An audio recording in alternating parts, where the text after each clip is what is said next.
Antes do vídeo começar, você já desce aí, já deixa o seu like, já se inscreve no canal para você não esquecer durante o vídeo e para ajudar a causa da divulgação científica. E como que é essa relação com religião? Você acredita em Deus? Como que é? Acredito sim. Na verdade, eu acho que é muito difícil... eu penso assim, para você acreditar em Deus, você precisa de muita fé. Você precisa ter uma fé exagerada para acreditar que Jesus Cristo andou em cima da água, uma fé grande. Para acreditar na ciência, você precisa de fé pequena. Por exemplo, você precisa acreditar que 1 mais 1 é 2. Aí você consegue um monte de matemática daí. Você precisa acreditar que qualquer experimento feito no universo, em qualquer lugar, vai dar o mesmo resultado se as leis físicas forem a mesma. Aí você tendo esse pouquinho de fé, você deduz toda a física para criar esse microfone aqui. Então, qual é a diferença da ciência para a religião? É porque a ciência exige fé em pedacinhos pequenos, que são os axiomas, os postulados, as estruturas lógicas pequenininhas. E a religião não. A religião exige uma fé maior em acontecimentos maiores. Então, para mim, são só duas formas diferentes de explicar a mesma coisa, entende? Entendi. Então, legal. O pessoal fala assim, Deus não existe, mas pra mim não faz diferença, entendeu? Pra mim, Deus existe e ele explica muita coisa. Eu acreditando nele, explica muita coisa que eu não explico usando a ciência, por exemplo, entende? Certo. E aí você não deixa uma coisa interferir na outra também, né? É, exatamente. Aí tem gente que mistura, confunde. Tipo, a crença em Deus e nas coisas que ele pode ter criado não inviabilizam ou invalidam a ciência ter feito as coisas que ela fez com os avanços, né? Exatamente. E aí, você acha que as duas coisas conseguem conviver tranquilamente? Por exemplo, o microfone aqui. O homem conseguiu tirar o ferro da pedra, juntar, colocar uns cobres aqui, descobriu que a onda se propaga pelo espaço e fez o microfone funcionar. E as pessoas estão me ouvindo aí lá em Açailândia, que é a 2.000 km daqui. Então, claramente o homem dominou aqui, ele entendeu como funciona. Mas quando ele tenta descobrir o que é essa onda lá, quebrando ela um pedacinho menor, aí ela faz graça com a cara dele, porque ela se transforma em energia, às vezes transforma em matéria, e nunca foi explicado isso ao certo, né?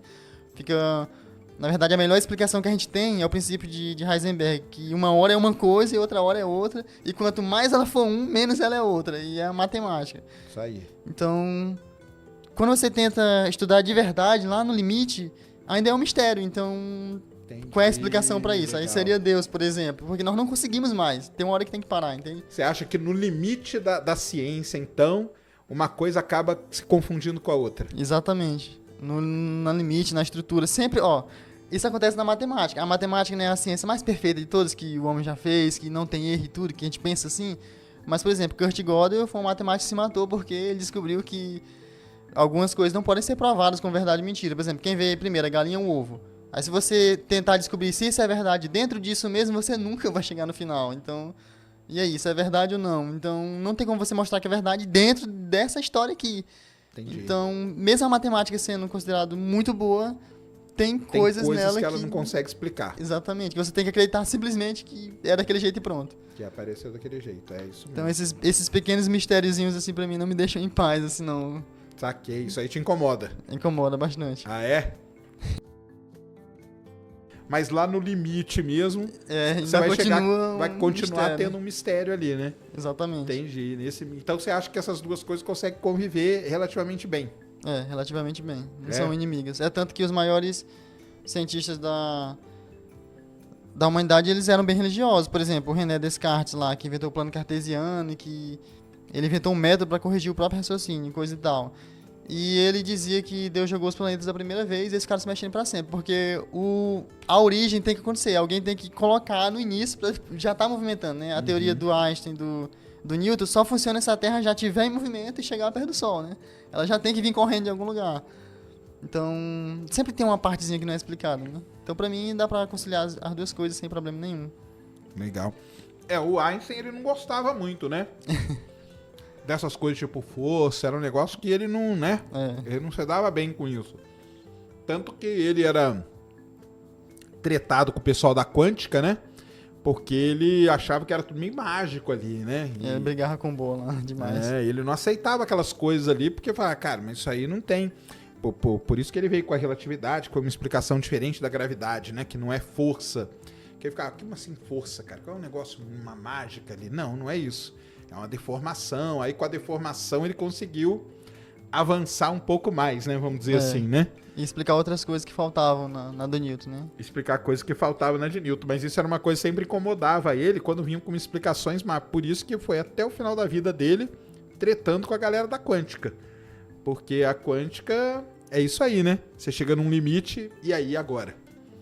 Pois é. Agora nós vamos ter que tentar medir. Tanto que agora há pouco tempo ganharam o prêmio Nobel medindo o entrelaçamento quântico, aquelas coisas todas. Mas ficou muitos anos aí parado, né? Então isso é muito legal. Tem que começar dando aula pra criançada, né? Certo. E eu planejo isso, dar aula pra criançada e tudo. E eu também quero pesquisar, né? Eu faço pesquisa já, na verdade. Ah, é? Sua área é o quê? Por exemplo, eu tô tentando resolver um problema na matemática que tá aberto, né? Nenhum cientista conseguiu resolver ainda. Opa, que problema que é? É a conjectura de Legendre, que é mostrar que entre dois números especiais, dois números quadrados, existe um número primo ali, que é outro número especial, que não pode ser dividido por nenhum menor que ele. É tipo o 7. Se você pegar o 7 assim, aí você tenta dividir para duas pessoas, fica 4, fica com 3, não dá certo. Certo. Aí tem número que não pode ser partido de jeito nenhum. E esses números Sério? são especiais. Eles Caramba, são que utilizados, número, por exemplo? por exemplo, o 13, ou então o 29, ou então o 101. Esses números você não consegue separar em grupos iguais de forma alguma. Certo. Não importa o que você faça. Você tem Entendi. que quebrar ele. E esses números são utilizados para fazer as senhas dos computadores, senhas dos bancos e tudo de forma segura, entende? E eles aparecem até na mecânica quântica em um lugar lá. Que Então, legal. esses números são tipo o mistério do universo, um dos mistérios. E essa conjectura de Legendre seria mostrar que existe um pouco de regra neles, um pouco de ordem. Dá para saber mais ou menos onde é que um tá. Então, eu tento Que aí, resolver então, ela, né? a conjectura de Legendre seria... Você pode achar que esse negócio é um mistério, mas na verdade não é. Tem alguma ordem ali, tem alguma regra. E você tá tentando atrás dessa ordem. Tentando atrás dessa ordem. Aí eu consegui uma ordem pequena que funcionava até 2000 ali, 9000. Aí só que depois 9000 ela quebrava. Aí agora eu consegui melhorar ela pra até 223 milhões, tá muito alto, mas depois ela para de funcionar. Então, só que conseguir poucos números assim não vale na matemática, né? A matemática você tem que conseguir pra todos, uma regra que funciona pra todos os números. Senão não é regra, né? Exatamente, senão não é regra válida. Ah, entendi. Então você tá pesquisando, como que chama? É conjectura de Legendre? Isso, conjectura de Legendre. Que legal, hein, cara? E aí você usa o que pra fazer isso? Programação, essa coisa toda? Aí eu uso o computador, que ele cria uma planilha que testa esses números tudinho, né? Entendi. E você programa? Programar, não, mas eu escrevo os códigos lá pra ele calcular. É? Esse mais esse dividido por esse, pronto. Ah. Que é no Excel, né, por exemplo, que ele faz isso. Você diz... Mas você tinha que aprender a programar, hein? Agora programando seria outra coisa. Que Hã? se eu aprendesse a programar, por exemplo, eu podia escrever um textinho pequeno e aquele texto ia fazer muitas coisas, né? Você vai tentar isso e se não for isso, você tenta esse. Então, o texto pequeno ia ser uma máquina que ia fazer várias coisas ao mesmo tempo. Em vez do Excel, que ele é uma planilha grande, que tudo fica registrado, ele não apaga nada. Então a programação ia te ajudar pra caramba nisso. Ia ajudar demais nesse caso. Você vai... Tenho certeza, cara. Tenho certeza que você vai se dar bem, porque você é inteligente, você vai aprender rapidinho. Python é fácil, entendeu? Não é complicado. E vai te ajudar aí na sua programação aí. E pra tentar resolver aí o nosso querido conjectura de Legendre. Legal. E como que é? Tem muitos matemáticos em cima disso? Trabalhando? Na No mundo? verdade, Como que é? tem, só que eles trabalham de outra forma, né? Eles usam as ferramentas mais sofisticadas e a minha ideia é usar ferramentas mais simples. É porque eles acreditam já que não dá pra resolver utilizando matemática simples. Certo. Só que isso não foi provado, né? Mas a maioria dos matemáticos acredita que esse problema não é solúvel, não dá pra resolver utilizando matemática simples. E a minha ideia é que existe alguma regra simples ali escondida, que ninguém só não percebeu ainda, né? É só achar essa regra. Exatamente. Que legal. Tem uma regra simples ali escondida. E aí é o seguinte, não tem... que eu ia dizer... Não tem prêmio Nobel de matemática, né? O prêmio Nobel de matemática é a medalha, né? Medalha Fields. O mais próximo é a medalha Fields. Aí, ó. Mais próximo de um prêmio Nobel na matemática. Quem sabe, hein? E um brasileiro ganhou, né? Um brasileiro ganhou, né? O cara lá do Rio de Janeiro, né? Exatamente. O cara do Rio de Janeiro. Já pensou em fazer algum mestrado, alguma coisa lá, pelo IME lá? Na verdade, eu vou ter que decidir agora, daqui uns 2 anos, né? Onde é que vai ser o mestrado? Onde é que vai ser... Pô, seria legal, cara. Curso posterior, né? Seria legal se fazer um mestrado ali no IME ali. O pessoal ali do IME é muito bom. É muito bom mesmo ali no Rio de Janeiro. E vale a pena demais. Vamos torcer aí, ó. Aí, galera, fiquem ligados domingos, ó. Quem sabe ele não resolve aí a famosa conjectura de Legendre aí, vamos... Aí se eu resolvesse isso aí, eu ia mostrar o que eu quero mostrar com o meu canal, né? Todo mundo pode fazer algo incrível, porque eu fazendo isso, todo mundo pode descobrir qualquer coisa. Então, É isso mesmo. seria um resultado empírico, seria uma amostra de que eles poderiam também. Seria muito legal. Vai conseguir também. O pessoal tá falando que tem o IMPA também, né? Que é o... Que é o Instituto Matemática. Né? Matemática Pura e Aplicada, né? E... Não, tem o IME também e tem o IMPA, tem os dois. Tem isso IME e aí. tem o IMPA. São diferentes. São diferentes. E aí, como que é? É legal demais. Quando falou garotada, tem um grupinho de crianças que estão parando lá na rua de casa e elas estão chamando de mágico já, né? De mágico? Porque... É mesmo? Algumas coisas parecem magia, de virar o copo lá e não cair, por exemplo, de bater o balão, se o balão vai andando e ele para no ar e começa... Tu bate no balão muito forte, ele vai andando e do nada ele para e começa a cair, né? Aí pra elas acho que é tipo mágica isso ali. Aí elas estão me chamando de mágico, então... ele perguntou se eu tenho noção, né? Então... Eu sinto que agora eu tenho uma responsabilidade, né? Eu não só faço aquilo porque eu gosto, mas eu tenho uma responsabilidade porque muitas pessoas se inspiram, elas gostam, elas aprendem de verdade com aquilo, né? Especialmente crianças, às vezes. Então, é uma responsabilidade agora. Então, eu tenho essa noção de responsabilidade, né? Não é só algo mais legal, agora tem um cuidado a mais. Com certeza. E o seu público, você acha que ele tá mais em qual faixa? Criança, mais adolescente? Como que tá? Como que você acha que tá distribuído aí? Eu diria que é das crianças até, sei lá, rapazes de 25 anos, não sei, mulheres de 25 anos, até mais, né? Mas digo nessa faixa assim porque é algo mais animado, mais isso aqui. Então, quando você fala dessa forma, você tem um problema, quer resolver rápido, isso parece um jovem, né?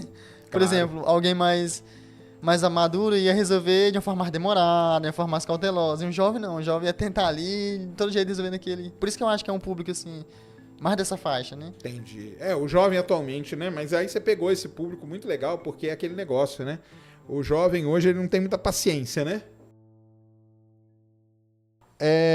Esse experimento aí do ar, quem fez ele pela primeira vez? O pessoal entender. Ou que ficou mais famoso por esse experimento? Ele foi feito por um grego até antes de Jesus Cristo, que colocava vela lá e consumia, né? Só que ele não conseguia explicar. Ele dizia que o ar virava fogo e o fogo é capaz de atravessar as paredes. Só que essa explicação ninguém aceita mais hoje, né? Os físicos não aceitam que o fogo atravessa o negócio, né? Sim. Isso ninguém acredita mais hoje. A explicação é diferente, é que simplesmente gasta oxigênio, né? Consome oxigênio. Então, aí vários explicaram. Vários mesmo. O último que explicou isso assim de uma forma que a gente considera a mais correta foi o Lavoisier. E a gente ainda corrigiu a explicação dele, ou seja... Então, teve muitos cientistas, muitos mesmo. Um deles foi antes de Jesus Cristo até, que colocava vela e observou isso. O Lavoisier foi o que deu uma das melhores explicações. E hoje, a gente ainda consertou um pouco das coisas dele, mas teve muitos cientistas envolvidos nesse meio termo aí. Eu até esqueci o nome deles, mas tem outro importante entre esses dois, por exemplo. Entendi. Mas foram muitos cientistas tentar explicar isso. E isso que é legal da ciência, né, cara? Porque muita gente já deve ter te perguntado assim, quem foi melhor? Einstein ou Newton? Exatamente, o Einstein ou o Newton. Cicrano. E não tem, né, cara? No tempo do Newton, ninguém nem sabia a velocidade da luz ainda, tipo, correta, e nem sabia que todas as ondas se moviam na velocidade da luz, Então, no tempo do Newton, não sabia da velocidade da luz. No tempo do Einstein, não sabiam o que eram galáxias. Pois é, exatamente. Tanto que pro Einstein o universo era estacionário. Então, uma coisa legal, vai evoluindo, assim, né, cara? Muito legal isso aí do estacionário, acabei lembrando que foi muito legal. Hoje no equinócio. Hoje aliás, hoje é equinócio, hein? Equinócio, hoje começa o outono, vamos ver se as temperaturas dão uma amenizada pra cá. Hoje é o dia que o terraplanista, cara, você não encontra um aí pela rua. Hoje é o dia que eles se escondem mais do que o diabo foge da cruz. Hoje é o dia que eles não aparecem. Tem alguns dias especiais que os terraplanistas não aparecem. Eclipse, cara. Fala de eclipse pra isso, você tá falando um negócio. E do equinócio. Mas fala aí, o que você ia falar do equinócio? Beleza. Do equinócio, é o seguinte. Mesmo quando o cientista acredita numa teoria errada às vezes, ele consegue gerar um resultado muito bonito, né? Por exemplo, os cientistas acreditaram em várias coisas mirabolantes. Até na Terra plana, por exemplo. Teve cientista que acreditou. Durante muitos anos, aliás, durante milênios, o ser humano acreditou que a Terra era plana, né? E também isso que eu falo, tem um vídeo meu que eu falo que ele acreditou durante milhares de anos nisso. Que a Terra era o centro do universo e tudo. Sim. Mas mesmo quando o cientista acredita numa coisa assim, que às vezes é ridícula, que hoje a gente considera ridícula alguma dessas crenças. mas ele consegue um resultado muito bonito. O equinócio, por exemplo, ele foi conseguido da seguinte forma: o Timócrates observou uma estrela, aí ele marcou, tal estrela tá distante 2 dedos de um lugar, 2 graus de um lugar do céu. E depois Hiparco, 144 anos depois, fez a mesma medida. E ele percebeu que a estrela tinha andado esses 2 graus, estava ele mais perto, não estava onde ele dizia. Aí, eu como ser humano, eu faria assim, ó. O Timócrates fez essa medida há 144 anos atrás. Aí eu fiz deu diferente? Eu errei. Eu vou fazer essa medida de novo, porque o cara era um astrônomo. Mas o Hiparco era tão orgulhoso, vamos dizer, que ele acreditou que a medida dele estava correta, que a do outro estava correta, e deduziu a precessão dos equinócios, né? Isso quer dizer o quê? Que esse dia de hoje que a gente vive, que é 20 de março, e que os dias são iguais às noites, por exemplo, você pode observar que às vezes o sol se põe mais tarde, às vezes mais cedo, e é justamente por isso. Só tem um dia, 2 dias em que é igual, né? Que é igualzinho, a noite é igual ao dia. Isso aí. E o Hiparco descobriu por causa de uma teoria dele que ele tinha, que a Terra era parada lá e que as estrelas se moviam e tudo. E ele conseguiu resolver esse problema, ele conseguiu prever que os dias iriam se adiantar quando o dia fica igual à noite, né? A cada 144 anos ia diminuir 2 dias, por exemplo. E é verdade, depois dele, a cada 200 anos, os físicos iam analisando, os astrônomos estavam corretos. Isso. E sempre atrasa os dias mesmo. É por isso que tem por isso que o equinócio é tão famoso, né? Por que o equinócio é famoso? É por isso, porque é algo que funciona, tem a ver com os climas da Terra aí. E a gente prevê, né? E consegue prever com exatidão. Com exatidão há muito tempo. Pessoal, vou deixar na descrição o link do podcast completo desse corte.